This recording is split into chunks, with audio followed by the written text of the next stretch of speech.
Sup everybody, I know it's been a really long time since I've done a review and I apologize for that. So, first of all, before I get talking about Man of Steel, I do want to say that I'm gonna update this whole my thoughts on thing that I normally do. Because normally when I do these videos, I just talk about my thoughts on a movie I've seen and stuff like that. But this time I'm going to change things up a little bit. After I'm done talking about the most recent movie I've seen, I will then talk about certain things that have happened in the news recently and give you my thoughts on those particular events. Now, it could be something that's happened here in the US or something that's happened in something that's a worldwide event that everyone's talking about, stuff like that. So, there you go. And of course, it have to be events that I've heard about and things that have actually happened and stuff like that, and just give my little thoughts on those certain things. So there you go. So after I talk about this, I'm going to talk about 3 things that have happened in the past week or so. The other thing I'm going to talk about is actually something that happened more recently, but I'm going to talk about 2 other things in particular that happened last week, and then I will talk about something that happened a couple days ago. So, there you go.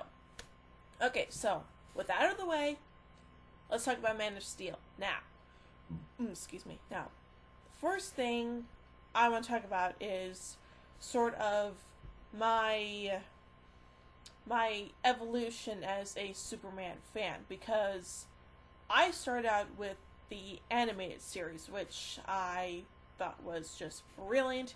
It was absolutely amazing. I loved the hell out of that show. And I did watch a little bit of the Justice League cartoons and stuff like that, and I thought, oh, this show's pretty good. And then I found the Christopher Reeve Superman movies, and the first Christopher Reeve Superman movie, well, I've already done my reviews of those movies, so if you want to check those out, then they're available on YouTube for your enjoying pleasure.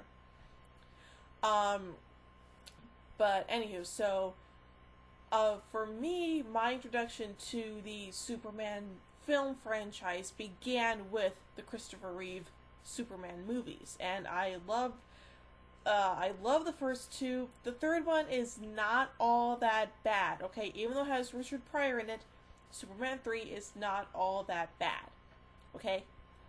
Superman 4, the Quest for Peace, hate it, hate it, hate it. Do not watch that movie at all.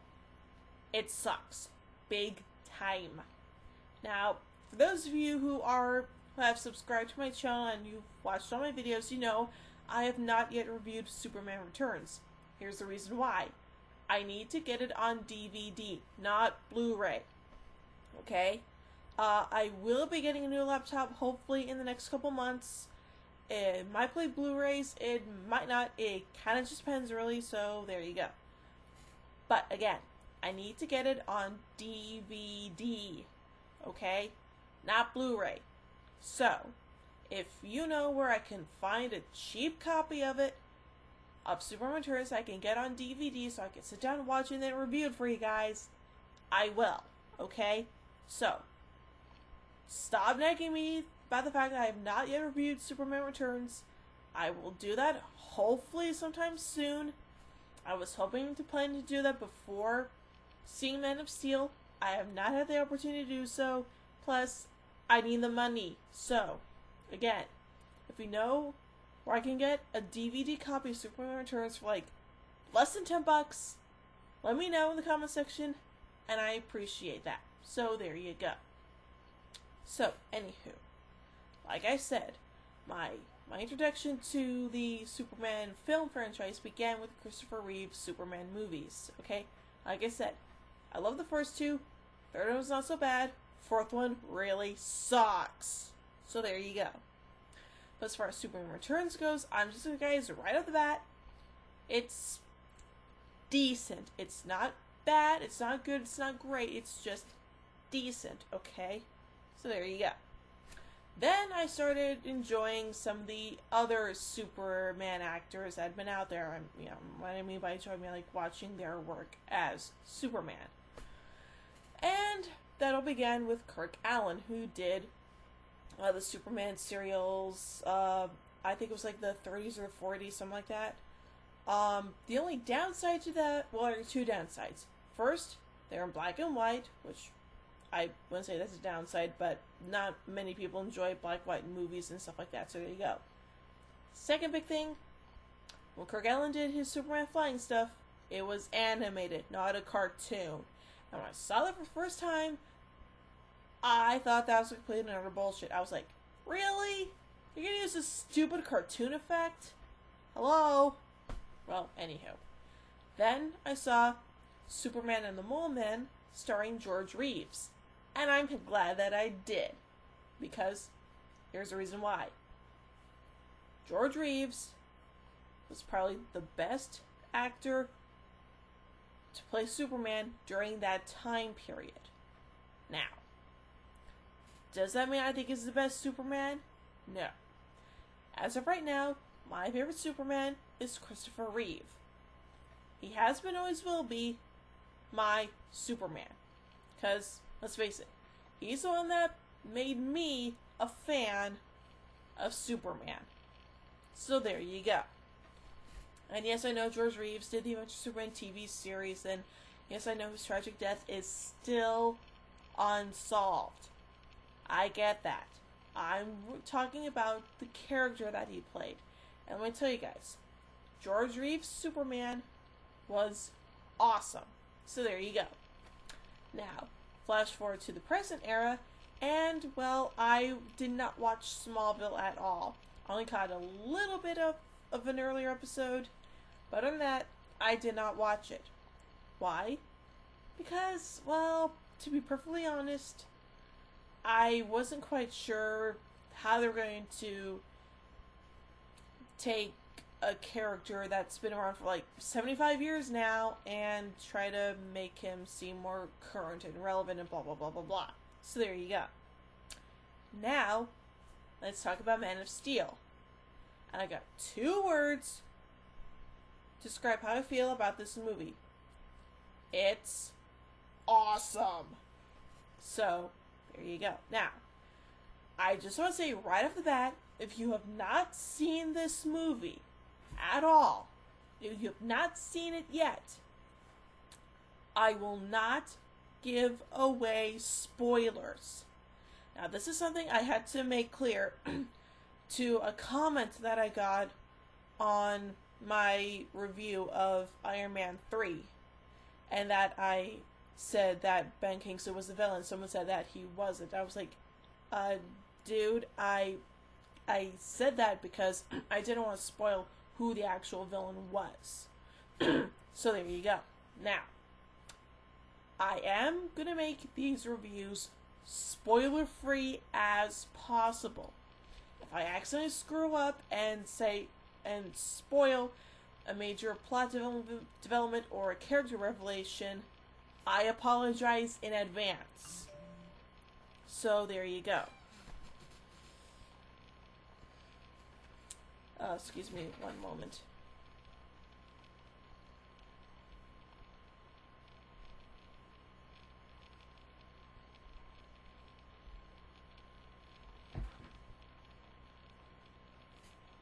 Sorry, I just got a text message. For me, I think that Man of Steel is, in my personal opinion, the best Superman movie I have ever seen. And also, I'm doing some email stuff right now, so if I start not talking or silent, I apologize in advance. Man of Steel, how do I think about it? Well, I already said that it's awesome, so there you go. Now, I just want to say that out of all the years I've been a fan of Superman, this is the movie I've always wanted to see. Now, the plot. It's basically a retelling of the Superman story, but told in a unique and modern way, which I like. Except the fact this is directed by Zack Snyder, the director of Watchmen and 300. He managed to pull the story off brilliantly, in my humble opinion. Now, like I said, the plot is a basic retelling of the Superman story. Now, there are some changes here and there, but I can't complain about them because this is supposed to be a modern Superman movie. Now, the plot begins on the planet Krypton, which looks amazing. Then we get introduced to some of the main characters right off the bat, like Jor-El, played by Russell Crowe, amazing. Laura, Superman's mom, and I can't remember the name of the actress right off the bat, I'm sorry. And General Zod, played by Michael Shannon. And he, in my opinion, is the best Zod I've ever seen. Now, for those of you who are fans of the Terrence Stamp General Zod from Superman 2, that's fine. But, for me, this Zod was a lot more frightening and a lot more terrifying than the one from Superman 2. Okay, so there you go. So, there's all this battle stuff going on, something about a codex. I was kind of a little confused about it, but they explained a little bit more throughout the movie, which is okay. And of course, baby Kal-El, who later grows up to become Superman, flies off to Earth. And in a nice little twist, Zod actually kills Jor-El. Yeah. Did not see that coming. So, anywho, yeah, did not see that coming at all. Now, after this, things get a little complicated. After the ship lands on Earth, we then flash forward years later to Clark as a grown-up. Now, I saw this, I was like, what? They're just gonna skip through his childhood? What? But no, we saw his childhood through flashbacks. Yes, flashbacks. Where we see the Kents, played by Kevin Costner and Diane Lane. Best casting choices for a movie ever. Now, I just gotta say right off the bat, Kevin Costner is the best Jonathan Kent I've ever seen. Diane Lane is the best Martha Kent I've ever seen. I mean, really? You can't expect these guys to just, be able to say, Ma Pa Kent from the original Christopher Reeve movie. You can't have that. Can't have it. So there you go. Now, we also get introduced to some other characters, like Lois Lane, played by Amy Adams, who was awesome, and Perry White, played by Lawrence Fishburne. Yes, the same guy who played Morpheus in the Matrix trilogy is playing Perry White in this movie. Awesome. So, anywho. And of course, there are a lot of battles and stuff like that take place, all over the world and stuff like that. Well, not all over the world, but all around Metropolis and blah, blah, blah, blah. It's amazing. Special effects look nice. The Superman suit, thank God they changed that for this movie. Because if they kept it the same way as they have been, as they have done ever since the Kirk Alyn serials, I would have been upset. Because really, I think fans are getting really sick and tired of the whole red underwear on the outside thing. Because really, I was getting tired of that when I saw Superman Returns. But then when they changed the suit for this movie, and there was no red underwear on the outside, I was like, thank God. So they kept that, I would have been really pissed off. I'd be like, thank you, costume designer, for changing that. Thank you, thank you, thank you. I hope to God you get an Oscar nomination for that, because seriously, that was the most welcome change I've ever seen in a Superman movie ever. Thank you. So, anywho. But, yeah. So, basic plot in a nutshell. I can't actually put in a nutshell because, the plot is just way too big. So there you go. It was basically a Superman versus Zod movie, elevated to a 10. So there you go. Good things about this movie? Everything. Anything negative about this movie? Not really. I can't really find any flaws in this movie. I just love it. Love it, love it, love it. And I really hope that the sequel will be good. Hopefully we can see Lex Luthor. Hopefully we can see the introduction of Kryptonite and all that fun stuff. So, there you go. Now, with that being said, I just got to finish sending this email to a friend of mine. And then I will be giving my thoughts on 3 things that have happened recently in the news. Not movie related at all, but oh well then. So until then, live long and prosper. Peace out. Bye-bye.